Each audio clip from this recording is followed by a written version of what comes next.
নমস্কার বন্ধুরা। আজ 16ই মার্চ 2024। আজ আমরা চলে এসেছি আমাদের একদম প্রথম এবং নতুন একটা ভিডিও নিয়ে।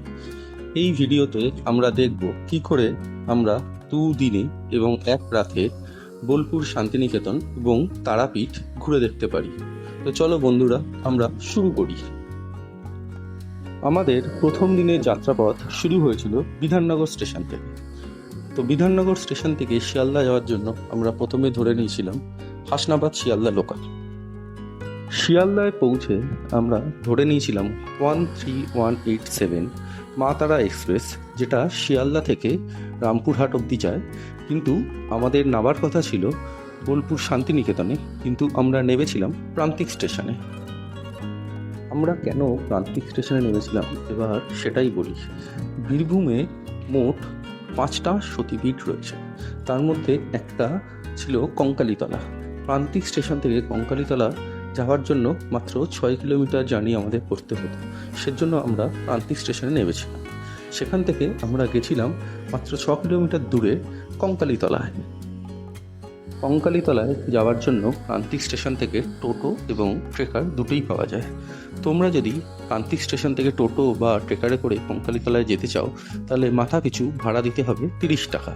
একটু বার্গেনিং যদি করে নাও তাহলে সেটা 15 টাকা বা 20 টাকায় হয়ে যাবে।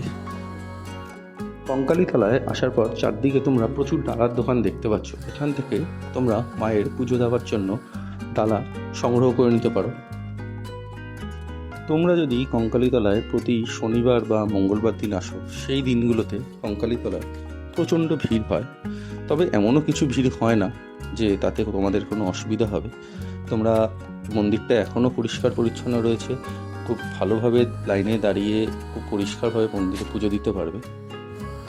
তবে অন্যান্য জায়গায় মায়ের মন্দির যেরকম থাকে, এখানকার মায়ের মন্দিরটা দেখলাম অন্যান্য জায়গার তুলনায় অনেকটাই পরিষ্কার এবং পরিচ্ছন্ন রয়েছে। দেখে খুব ভালো লাগলো। আশা করি তোমাদেরও খুব ভালো লাগবে। এবং আরেকটি কথা তোমাদের বলে রাখি, এই মন্দিরে ভোগও দেওয়া হয় ঠাকুরের, সেই ভোগও তোমরা সংগ্রহ করে নিতে পারো। তোমরা ইচ্ছা করলে মন্দিরের চারদিকটা খুব ভালোভাবে ঘুরে দেখতে পারো। সেখানে তোমরা দেখবে বিভিন্ন জায়গায় আদিবাসী নৃত্য হচ্ছে, তোমরা চাইলে তাদের সাথে পার্টিসিপেটও করতে পারো।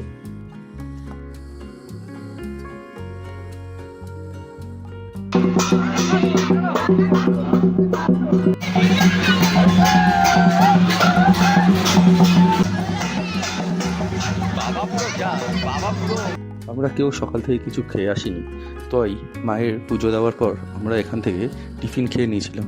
টিফিনে আমরা খেয়েছিলাম লুচি তরকারি। তবে এখানকার মানুষদের মেন ব্রেকফাস্টই হলো মুড়ি ঘুগনি।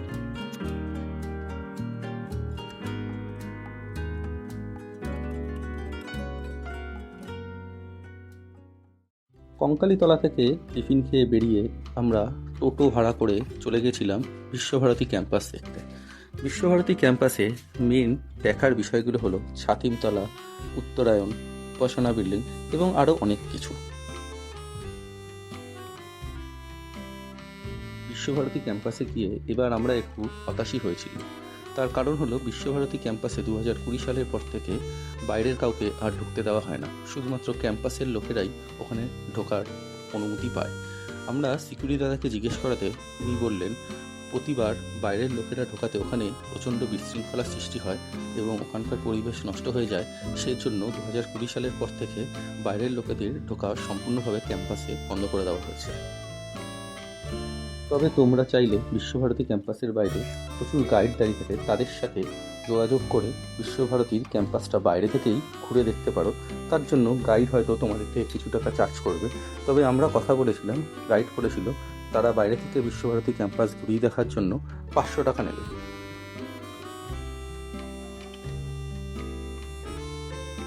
বিশ্বভারতী ক্যাম্পাসের আরেকটি দর্শনীয় স্থান হলো মিউজিয়াম। তোমরা চাইলে মিউজিয়ামও ঘুরে দেখতে পারো, কিন্তু আমরা দেখতে পারিনি। তার কারণ হলো আমরা যেই টাইমে গেছিলাম মিউজিয়াম তার আরও 1 ঘন্টা বাদে খুলতো, ওই টাইমে মিউজিয়াম বন্ধ ছিল, সেজন্য আমাদের আর দেখা হয়নি। তবে মিউজিয়াম দেখতে গেলে ওখানে টিকিটের ব্যবস্থা আছে, টিকিট সংগ্রহ করে তোমরা চাইলে মিউজিয়াম দেখতে পারো।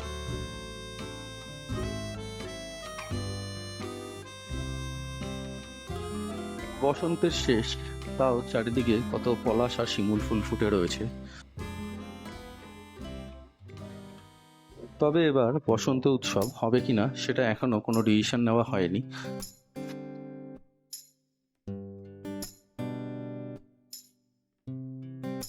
এবার শান্তিনিকেতনে এসে আমরা একটু আশাহতই হয়েছি, যেহেতু আমাদেরকে বিশ্বভারতী ক্যাম্পাসে ঢুকতে দেওয়া হয়নি। শুধু আমাদেরকে না, কাউকেই ঢুকতে দেওয়া হয়নি।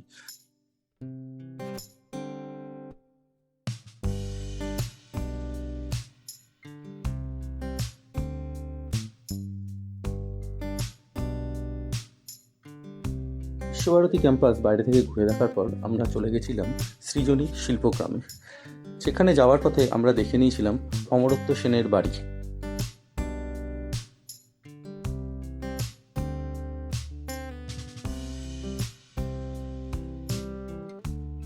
সৃজনী শিল্পগ্রামে ঢুকতে গেলে প্রবেশ মূল্য আছে, যা বড়দের জন্য মাথাপিছু 20 টাকা এবং বাচ্চাদের 3 বছর থেকে 10 বছর অবধি হলো 10 টাকা।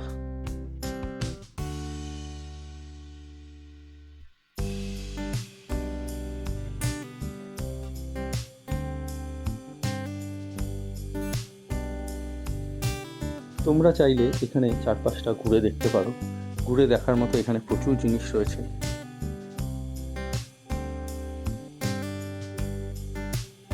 ছবি তোলার জন্য এখানে চারদিকে প্রচুর ছোট ছোট স্থাপত্য রয়েছে, সেখানে চাইলে তোমরা নিজেদের ছবি তুলতে পারো। তার জন্য এক্সট্রা কোনো পয়সা তোমাদেরকে দিতে হবে না।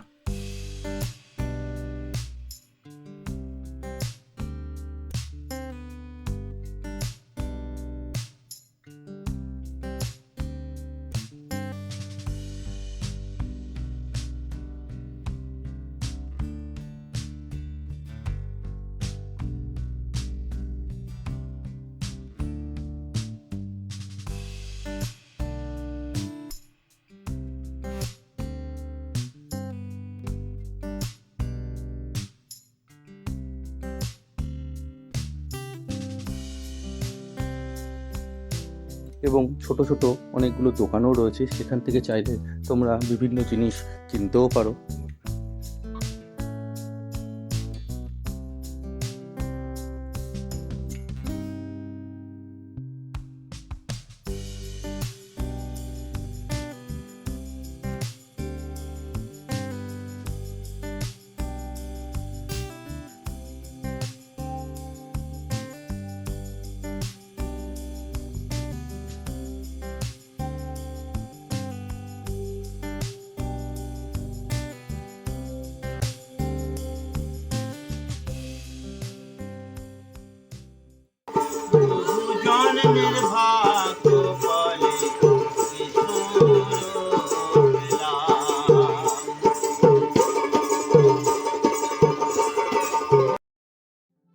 সৃজনী শিল্পগ্রাম ঘুরে আমরা সবাই মিলে ওই টোটো করেই চলে গেছিলাম সোনাঝুরি হাটে।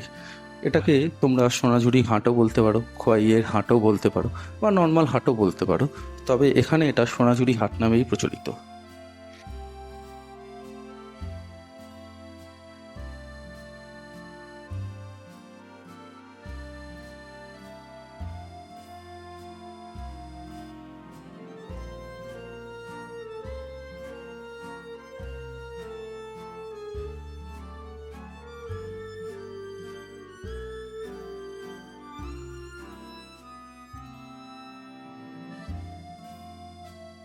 চারদিকে প্রচুর জিনিস নিয়ে এবং প্রচুর বড় এরিয়া নিয়ে এই সোনাঝুরির হাটটা হয়। তোমরা চাইলে বিভিন্ন জায়গা ঘুরে দেখতে পারো, তবে এখানে জিনিসের দাম যে খুব বেশি বা খুব কম সেরকম না, সবটাই ডিপেন্ড করছে তোমরা জিনিসের দাম কতটা বার্গেনিং করে নিতে পারছো তার উপরে। তবে এখন সারা বছরই সোনাঝুরি হাটে প্রচুর মানুষের আগমন লেগে থাকে। এখানে তোমরা বিভিন্ন কালেকশানের ছেলেদের পাঞ্জাবি, মেয়েদের শাড়ি, কুর্তি, মেয়েদের বিভিন্ন গয়না, ছেলেদের অনেক জিনিস, প্রচুর হাতের কাজের জিনিস, সমস্ত কিছুই পেয়ে যাবে। এবং এদের কালেকশানও প্রচুর থাকে এবং দাম যে খুব একটা বেশি সেরকম না, তোমরা বার্গেনিং করলে তোমরা ঠিকঠাক দামের মধ্যেই পেয়ে যাবে। শান্তিনিকেতনের প্রথম এবং প্রধান আকর্ষণই হলো বিশ্বভারতী ক্যাম্পাস এবং দ্বিতীয় আকর্ষণ হলো সোনাঝুরি হাট। কিন্তু যেহেতু 2020 সালের পর থেকে বিশ্বভারতী ক্যাম্পাসের বাইরের লোকদের ঢোকা বারণ হয়ে গেছে, সেজন্য আমার পার্সোনালি মনে হয় এখন শান্তিনিকেতনের প্রথম এবং প্রধান আকর্ষণই হলো সোনাঝুরির হাট। তবে ওটা মানুষ টু মানুষ ভ্যারি করে, এটা তোমাদের উপর ডিপেন্ড করছে তোমরা কীরকমভাবে জিনিসটাকে দেখবে।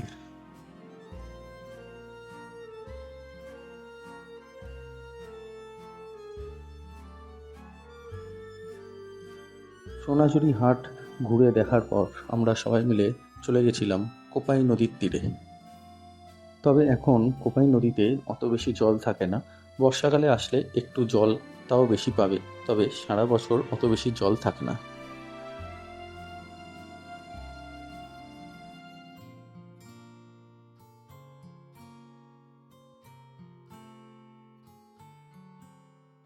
কোপাই নদী ঘুরে দেখার পর আমরা ওই টোটো করেই আবার চলে গেছিলাম প্রান্তিক স্টেশনে। কারণ প্রান্তিক স্টেশন থেকেই আমাদের সন্ধে 6:18 ছিল 13011 মালদা ইন্টারসিটি এক্সপ্রেস, যেটা সন্ধে 7:30টার সময় রামপুরহাটে পৌঁছায়। আমরা আজকে কঙ্কালীতলা থেকে টোটো করে প্রথমে বিশ্বভারতী ক্যাম্পাস, তারপর সৃজনী শিল্পগ্রাম, তারপর সোনাঝুরি হাট এবং লাস্টে কোপাই নদী হয়ে আমরা প্রান্তিক স্টেশনে গেছিলাম। এই যে টোটাল ট্যুরটা আমরা করেছিলাম, তাতে আমরা 3খানা টোটো রিজার্ভ করে নিয়েছিলাম এবং পার টোটো 400 টাকা করে নিয়েছিল। তোমরা যদি চাও রিজার্ভ নাও করাতে পারো, লোকের ওপর তোমাদের ডিপেন্ড করছে তোমরা কতজন মিলে যাচ্ছ। তোমরা যতজন মিলে যাবে তোমরা পার হেডও প্রত্যেকটা স্পট যেতে পারো। কঙ্কালীতলা থেকে বিশ্বভারতী ক্যাম্পাস পার হেড 50 টাকা করে নেয়। সন্ধে 7:30টায় আমরা রামপুরহাট স্টেশনে নেমে ওখান থেকে একটি ট্রেকার ভাড়া করে নিয়েছিলাম, যেটা মাথাপিছু 50 টাকা করে নিয়েছিল তারাপীঠ পৌঁছে দেওয়ার জন্য। রামপুরহাট স্টেশন থেকে তারাপীঠ পৌঁছাতে ট্রেকারে করে আমাদের 40 মিনিটের মতো টাইম লেগেছিল। তারাপীঠে পৌঁছে আমরা আমাদের বাজেট অনুযায়ী একটা হোটেল দেখে নিয়েছিলাম। হোটেলের নাম ছিল বিনাপানি। তোমরা চাইলে এখানে থাকতেই পারো।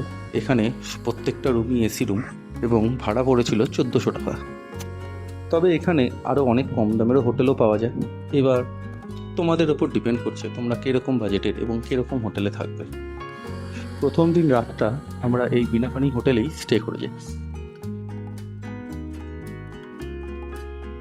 প্রভাত বন্ধুরা, আজ 17ই মার্চ 2024। আজ আমাদের প্রধান কাজই ছিল তারাপীঠ মন্দিরে মায়ের পুজো দেওয়া। মায়ের পুজো দেওয়ার জন্য ভোর 7টার সময় আমরা হোটেল থেকে বেরিয়ে মায়ের মন্দিরের উদ্দেশ্যে হেঁটে হেঁটে রওনা দিই।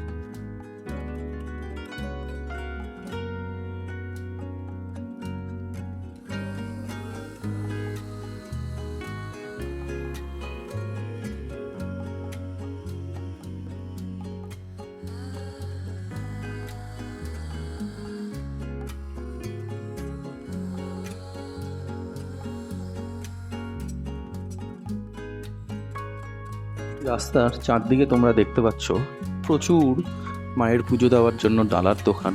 যে কোনো জায়গা থেকেই তোমরা ডালা সংগ্রহ করে নিতে পারো এবং যেখান থেকেই তোমরা ডালা সংগ্রহ করো না কেন, তারাই তোমাদের জন্য একজন পান্ডার ব্যবস্থা করে দেবে।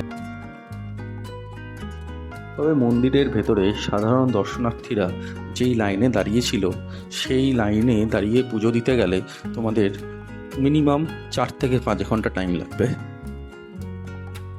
ছাড়াও এখন দেখলাম মন্দিরে বিভিন্ন জায়গায় বিভিন্ন টাকার বিনিময়ে লাইন দেওয়া হচ্ছে, যেমন 100 টাকা, 200 টাকা, 500 টাকা, 1000 টাকা।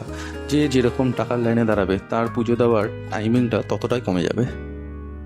তবে আমার মনে হয় সাধারণ মানুষরা যারা এই 500 টাকা বা 1000 টাকার লাইনে দাঁড়াবে না, তাদের হাতে একটু সময় নিয়ে আসতে হবে।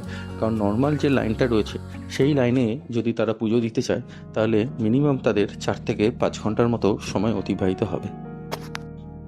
টাকার বিনিময়ে মায়ের পুজো দেওয়া, এই নিয়মটা আমার ঠিক ভালো লাগেনি। এবার এটা যার যার ব্যাপার, এটা আমি একদমই আমার পার্সোনাল ব্যাপার বললাম। মায়ের মন্দিরে পুজো সম্পূর্ণ করে আমরা মহাশ্মশানের উদ্দেশ্যে রওনা দিয়েছিলাম। শ্মশানের রাস্তার চারপাশে প্রচুর কেনাকাটার জিনিসের দোকান। তোমরা চাইলে যে যার পছন্দ মতো জিনিস এখান থেকে কিনতেই পারো। তবে এখানে যে দাম যে খুব বেশি সেরকম না, দাম বাজেটের মধ্যেই। তবে আমরা আজ থেকে 10-12 বছর আগে যখন এসেছিলাম তখনের যে শ্মশান ছিল এবং এখনের যে শ্মশানের দৃশ্য দেখলাম, তার মধ্যে আকাশ এবং পাতালের ডিফারেন্স।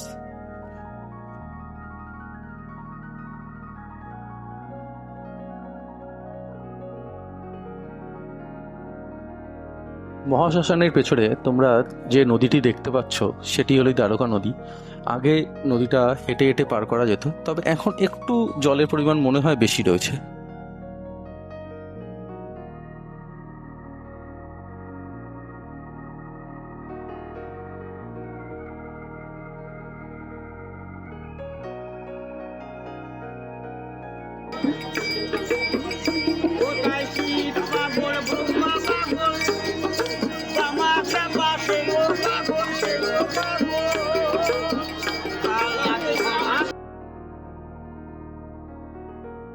এখানের সেই গা ছমছম ভাবটা এখন আর নেই। এখানে আসলে তোমরা সাধক বামাখ্যাপার একটা মন্দিরও দর্শন করে নিতে পারো।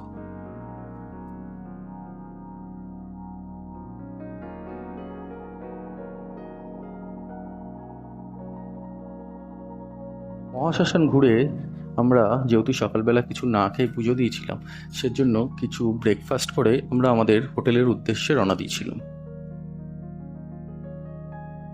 তোমরা চাইলে এবং তোমাদের কাছে যদি সময় থাকে তাহলে তোমরা এখানে বিভিন্ন সাইট সিন ঘুরেও দেখতে পারো। এখানে প্রচুর সাইট সিন আছে ঘুরে দেখার জন্য। তোমরা চাইলে সাইট সিন হিসেবে সাধক বামাখ্যাপার বাড়ি, মল্লারপুর শিব মন্দির, বীরচন্দ্রপুর মন্দির, বক্রেশ্বর মন্দির এগুলো ঘুরে দেখতে পারো। এছাড়াও অনেক অনেক সাইট সিন রয়েছে যেগুলো চাইলেই তোমরা ঘুরে দেখতে পারো।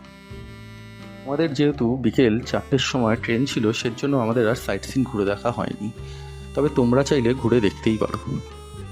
শান্তিনিকেতনে খাওয়া দাওয়ার কস্টিংটা একটু বেশি। শান্তিনিকেতনে তোমরা যদি ভেজ থালি খাও তাহলে একটা নর্মাল স্ট্যান্ডার্ড রেস্টুরেন্টে মোটামুটি 150 টাকার মতো পড়বে। তবে তারাপীঠে এইটা আরও কম দাম। এবার যদি তোমরা মাছ মাংস বা অন্য আরও কিছু নাও তোমাদের রিকোয়ারমেন্ট অনুযায়ী, সেটা তোমাদের এক্সট্রা পেমেন্ট করতে হবে। হোটেল থেকে দুপুরে লাঞ্চ করে আমরা রামপুরহাট স্টেশনের উদ্দেশ্যে রওনা দিই, কারণ সেখান থেকেই আমাদের বিকেল 4:40 ধরার কথা ছিল শহীদ এক্সপ্রেস, যেটা রামপুরহাট স্টেশন থেকে হাওড়া অবধি যায় এবং হাওড়ায় 8:15-তে নামায়।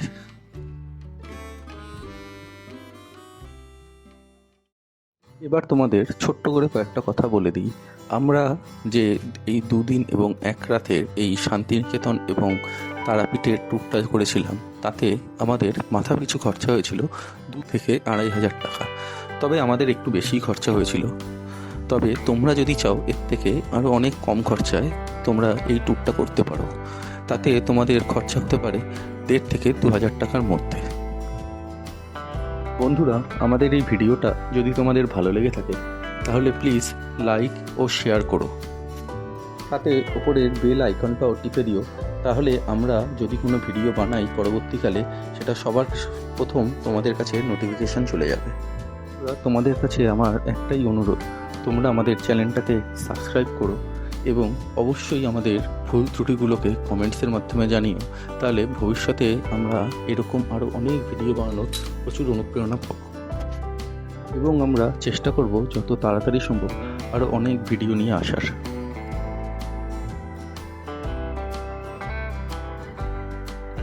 বন্ধুরা, আমাদের এই প্রথম ভিডিও এখানেই শেষ হলো।